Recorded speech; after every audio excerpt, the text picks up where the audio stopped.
Hey, Mom. Do you have any pots bigger than this one? Oh, yeah. That's perfect. Ha. My name is Morgan Weinberg, and I was raised in Whitehorse, Yukon, Canada. Now I consider home to be Lekai in southern Haiti.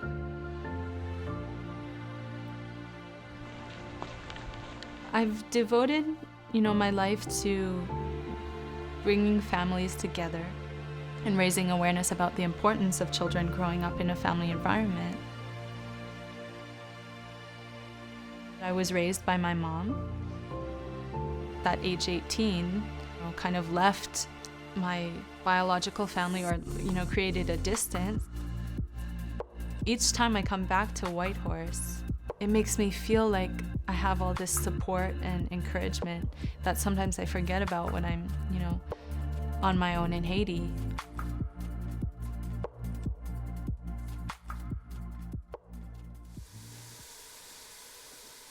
And what's the story behind it? The Soup 1er janvier. This soup is like every New Year's. It's like the New Year's soup in Haiti, but also they have it usually on Sundays. I had Morgan when I was 36. Throughout all the stages of her life, she's been consistent in who she is. She was always super bright, super intuitive, and always really headstrong. During high school, I was very academically focused. I just wanted to be the best at everything I did. I was also pretty engaged in volunteering in the community, even from a young age. The massive earthquake happened in January 2010, and that was her final semester of grade 12. So she was researching it and following it. And then when it came time for a graduation present, she wanted a ticket to Haiti. And she was supposed to be there for 4 weeks. And then she was like, I can't not see what I've just seen. I can't unexperience what I've just been involved with. And I need to go back. So what goes in there besides squash and potatoes? What else are you throwing in there? Okay, it starts with a marinated meat, some onions, some cabbage, some spinach. And you add the pureed squash and a little bit of either spaghetti or macaroni. It's super interesting to me actually to see how interwoven different things are. Because I was an older mother, I'd had time to get to know myself. And because I was going to be a single mother now, I had the opportunity to not have to compromise with somebody else's ideas of parenting. And that made me really dig down into, so what do I think is important? I want them to think things through. I want them to gain the confidence of learning how to make decisions, and then by standing by those decisions. It's interesting doing what I do. The way that parents raise kids influences the children's development, and then I see that in myself and like different qualities that my mom has given me. The way that I see people and see the world, and being really kind of stubborn and persistent, or like not giving up and not taking no as an answer. My role was with the kids wasn't like to mother them, but to open windows and doors and see what they needed to be able to go through them. That's it. It's kind of like what we were talking about it not being about your ego.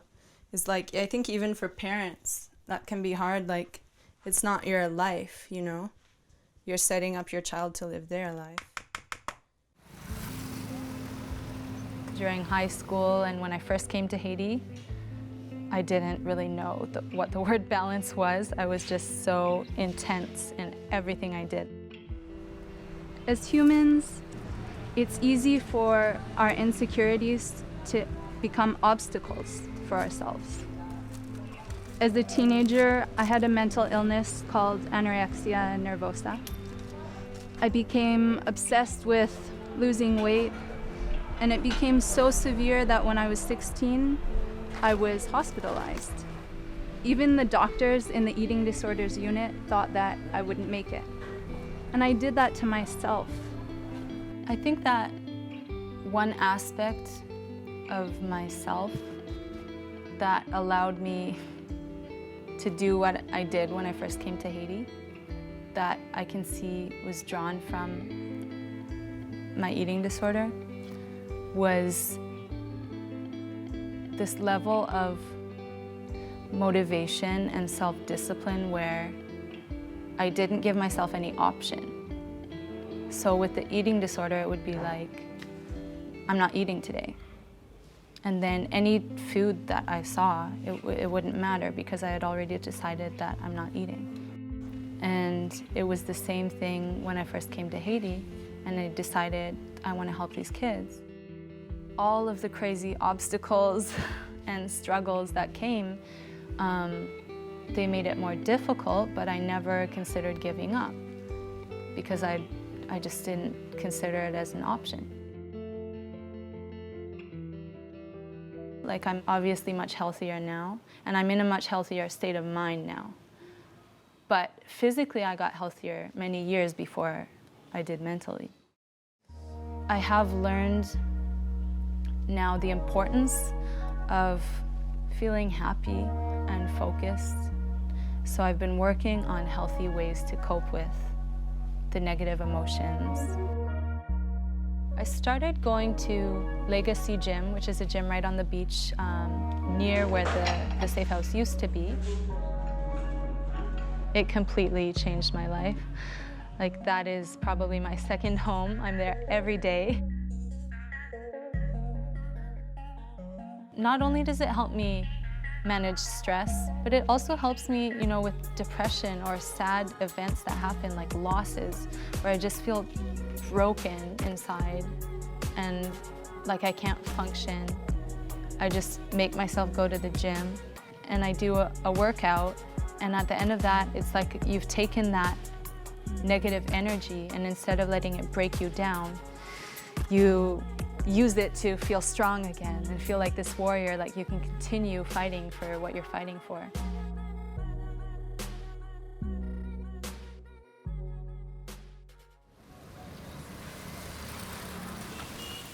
So when I was living in the orphanage in 2011 and just starting to reunite children with their families, a friend of mine named Sarah Wilson contacted me asking if I wanted her to create an organization to support what I was doing.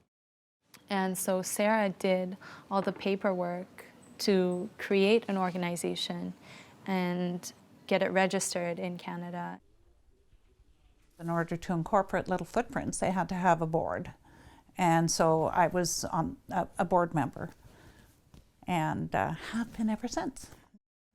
Running the organization with my mother, it works really well because, I don't know, I'm able to talk to her about everything, but to have someone so supportive and without a doubt dedicated, like as if it's a paid job, as if it's your life depends on it, committed to these kids and this organization.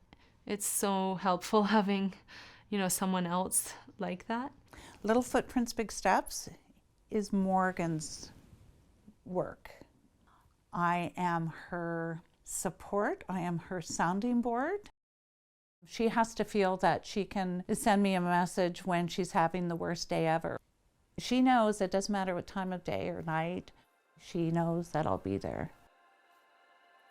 It is a bit ironic that here I'm emphasizing with the kids and the youth the importance of them being connected with their family, and in doing so I've kind of disconnected a bit with my own. I see Haiti in a way like home and these people like family. I think that's why my mom has allowed me to live here too, or been so supportive of me living in Haiti, even though it's probably quite painful and difficult for her, is she sees how much happier I am here. All through my childhood, I would never cook meat. Like if my mom was cooking meat and the spoon touched the meat, you could not touch vegetables with that spoon. Like I would not eat the vegetables. I was like OCD about it, not eating meat. And then here she is cooking. It takes like someone you really care about that will make me cook meat for them. But I still won't eat it. Yeah, if I have a regret, it's like I'm not here to look after my mama. Yeah. The important part is that you live every day. And she does. I see her alive. You know, I see her really living. Oh, that does look good. And giving back every single day. And I can't think if there would be anything a parent would want to see more in their child.